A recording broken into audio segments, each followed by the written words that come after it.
लेकिन रावण सोच रहा था कि छल से सीता को ले आया तो विश्व विजेता बन जाऊंगा, त्रिलोक विजेता बन जाऊंगा। अरे छल करते समय रावण को लंका की तबाही और बर्बादियां दिखाई नहीं दे रहे। जब आदमी छल करता है उसे परिणाम नजर नहीं आता है, ध्यान रखना। तबाह हो गई, पूरी लंका बर्बाद हो गई। राम का इतना पवित्र जीवन, राम जैसा जीवन जगत में किसी का नहीं, लेकिन एक जगह राम को भी एक कलंक लग गया, ध्यान रखना। उनकी महानता पर प्रश्न चिन्ह लग गया, उनकी महानता पर एक दाग लग गया, धब्बा लग गया। कब लग गया? जब उन्होंने बाली को छल से तीर मारा। बाली ने इतनी कहा कि श्री राम तुम्हारी मेरी दुश्मनी क्या थी, सुग्रीव का साथ दिया, मुझे छल से तीर मारा। राम तुम कितने भी महान क्यों ना हो जाओ, दुनिया सब भूल सकती है, लेकिन तुम्हारा ये व्यवहार कभी ना भूल पाएगी। श्री राम यदि तुम्हें मारना था तो सामने आकर के तीर मारते, तुमने छल से तीर मारकर अपनी महानता पर प्रश्न चिन्ह खड़ा कर दिया है। ध्यान, बड़े बड़े महापुरुष बह जाते हैं छल और बल के बीच।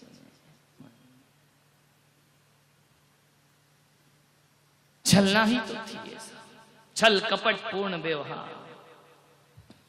बहुत मीठे लोग मिलेंगे, कभी देखना एक गन्ना होता है और एक जलेबी होती है, दोनों ही मीठे होते हैं। गन्ना भी मीठा है, जलेबी भी मीठी है, लेकिन एक बात याद रखना, गन्ना सीधा है, जलेबी कैसी है? कैसी है? कौन बोला महिलाओं की तरह? ये जलेबी है तो बेटा तुम इमरती से कम नहीं हो। गन्ना सीधा है, जलेबी टेढ़ी मेढ़ी है। मैंने सोचा ये मीठे तो दोनों हैं, एक टेढ़ा मेढ़ा क्यों, एक सीधा क्यों? बहुत सोचा तो इसी विचार पर पहुंचा कि गन्ने की मिठास उसकी तपस्या की मिठास है। वो खेत पे खड़ा हुआ तप करता है, उसकी मिठास बाहर से नहीं डाली गई, उसकी मिठास भीतर से पैदा होती है। जो भीतर से पैदा होती है मिठास, वो आर्जव धर्म हुआ करती है, और जो मिठास बाहर से डाली जाती है वो टेढ़ी मेढ़ी जलेबी हुआ करती है। मीठा दिखती तो है लेकिन बड़े प्रपंच होते हैं उसमें, जलेबी की तरह, इमरती की तरह बाहर से मिठास डाली गई। इसलिए ध्यान रखना, गन्ने को कोई जड़ से नहीं खाता है, उसकी जड़ को बचा के रखता है। काना पौड़ा पड़ा हाथ ये चूसे तो रोवे, फले अनंत जो धर्म ध्यान की भूमि विषय बोवे। काना पौड़ा क्या होता है? गन्ना, ध्यान 12 भानों में पढ़ते हैं, काना पौड़ा पड़ा हाथ ये चूसे तो रोवे। गन्ने को कोई जड़ से खा लेगा तो अगले साल गन्ना नहीं पा सकता है।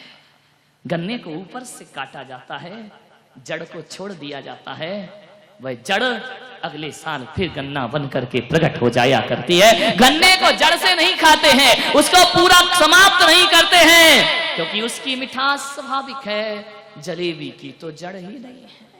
ध्यान रखना, जो छल कपट करते हैं उनके व्यवहार की कोई जड़ें नहीं हुआ करती हैं, वो अविश्वास का पात्र बन जाता है। मंथरा का छल, कैकेयी का छल, सबको मालूम है किस तरह से इन्हें छल करके अपने जीवन को बर्बादियों की धार पर ले जा करके बहा दिया जाए। एक बांसड़ा होता है, देखा, बांस एक बांसुरी होती है, उसी से बनती है, ध्यान रखना। एक बार रुक्मणी ने, सत्यभामा ने नारायण कृष्ण से पूछा, क्या मुरलीधर हमेशा मुरली बजाते रहते हो? ओठों से लगा के रखते हो, सोते हो तो बाजू में रखते हो, चलते हो तो कमर में फंसा लेते हो, आखिर इस काली कलूटी मुरली में है क्या? छेदों वाली छेद ही छेद जिसके सीने में है, इससे सुंदर तो नारायण हम लगते हैं। आप हमें इतना प्यार नहीं करते जितना मुरली से प्यार करते हैं। कृष्ण ने कहा कि रुक्मणी मुरली की विशेषता है। बोले क्या विशेषता है मुरली में? बोले मुरली की सबसे बड़ी विशेषता है, एक तो ये बिना बुलाए बोलती नहीं है। समझ गए? जब तक मैं उसे आदेश नहीं करूं, फूंक नहीं मारूं, तब तक बोलेगी नहीं। और रुक्मणी तुम समझ गए क्या? ऐसी बातें आपको डायरेक्ट समझ में आती हैं। तुम बिना चुप करे चुप नहीं होती।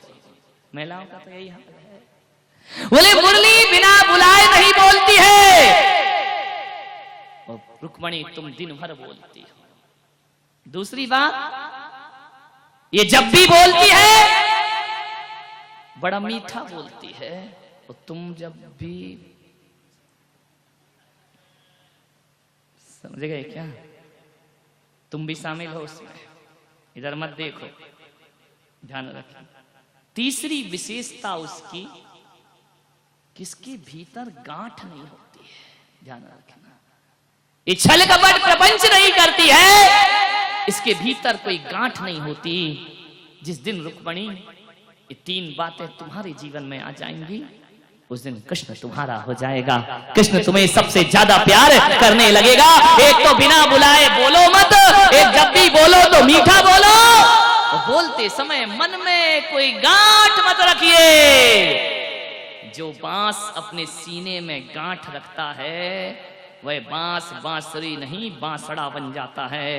और वह बांसड़ा जो होता है ना, वो ओंठों से नहीं लगाया जाता, किसी मुर्दे को उठाने के काम आया करता है, वह अर्थी का रूप ले लिया करता है। आप बताइए, जिंदगी को बांसुरी बनाना है या अर्थी उठाने वाला बांस बनाना है? ध्यान रखिए। क्यों बनता है वो बांस अर्थी का? क्योंकि उसके भीतर गांठ ही गांठ होती है। मन की गांठों को खोलिए। ये बहरूपिया सा जीवन हमारा, मंदिर में कुछ, घर में कुछ, रसोई में कुछ, ड्रेसिंग टेबल में कुछ और चेहरा हो जाता है।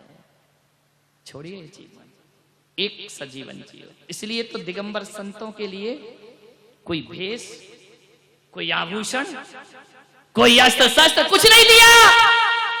भभूत का तिलक लगाना भी मना है, क्योंकि नहीं तो तुम दिन भर ही अपना रूप बदलते रहोगे।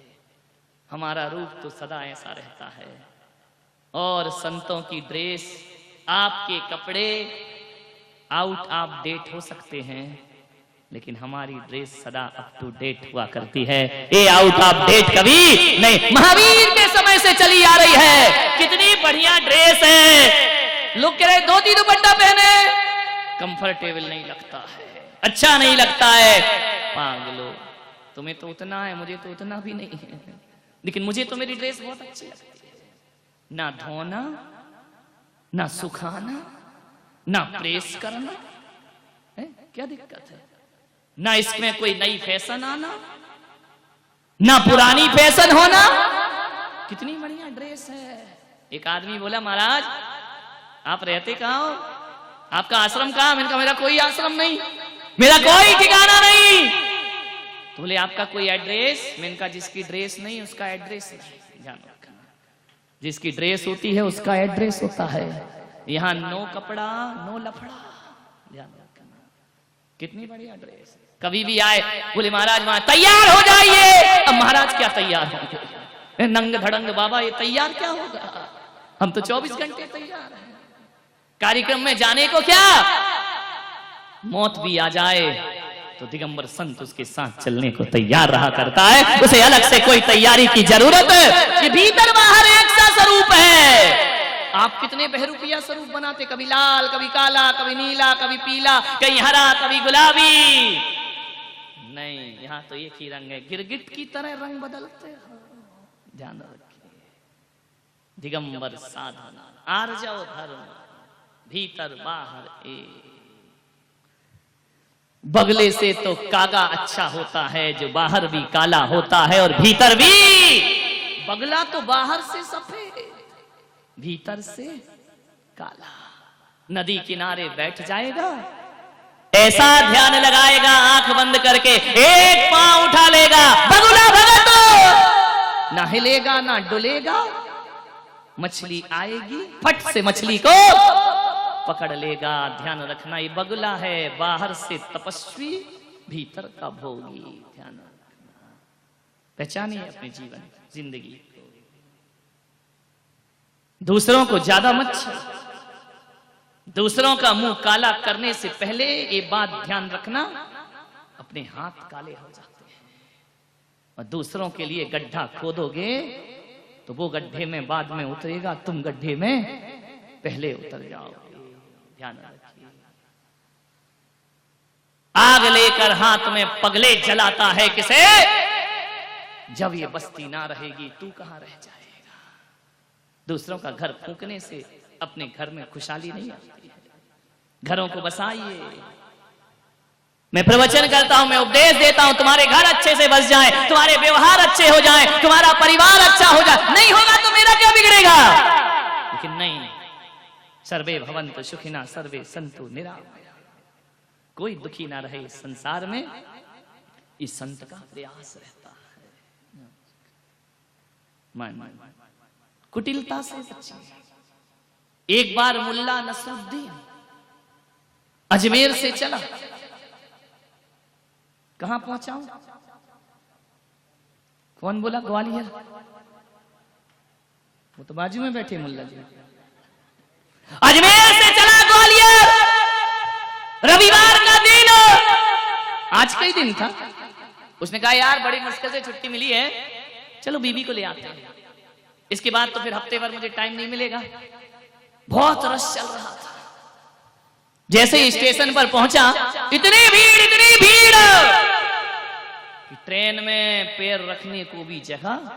मुल्ला ने कहा यार जाना आज ही है, नहीं जाऊंगा तो दिक्कत हो जाएगी, 8 दिन तक फिर मैं जा नहीं पाऊंगा। उसके दिमाग में खुरापात सूझी। वो अजमेर के स्टेशन में प्लेटफार्म से बाहर निकला और उसने मेला लगा हुआ था, एक चाबी भरने वाला सांप खरीद लिया। फुल चाबी भरी, इतनी भरी कि 10 मिनट तक चलता रहे, और एक बोगी में सांप छोड़ दिया। जैसे ही छोड़ा लोग बोले सांप सांप सांप। 2 मिनट के अंदर डिब्बा खाली। अभी निकल आए नागिन, ये प्रवचन छोड़ के भाग जाएंगे, ध्यान रखना। और सबसे पहले वो भागेंगे जिनकी उम्र 80 साल है, उन्हें ज्यादा जीने की इच्छा है। 2 मिनट में बोगी खाली हो गई। उठाया अपना बोरिया बिस्तर बैग फेंका फटाफट, बोले सांप काट लेगा। मुल्ला ने देखा, मजा आ गया। बोगी खाली, सीट नहीं मिल रही थी, तुम मत कर देना ऐसा। उसने उठाया अपना सांप, अपने झोले में रखा, सिरहाने रखा और सो गया आराम से। दोपहर को नींद खुली, एक चाय बेचने वाला आया। कैसे बेचा रे पारस? एक चाय बेचने आया। बाबूजी चाय ले लो चाय। मुल्ला ने खिड़की खोली, बोले कौन सा स्टेशन है? बोले अजमेर। बोले अजमेर? अजमेर से तो ये गाड़ी सुबह 8 बजे चली जाती है, 4 बज रहे अभी तक गई नहीं क्या? बोले गाड़ी तो गई। तो बोले हुआ क्या? बोले इस डिब्बे में सांप घुसा था तो डिब्बा काट दिया है, ट्रेन तो चली गई। ध्यान रख, रंचक दगा बहुत दुखदानी। खड़े रहो बेटा, सोते रहो, सिराना लगाए, ट्रेन तो ग्वालियर गई। छलोगे कुछ चलेगा।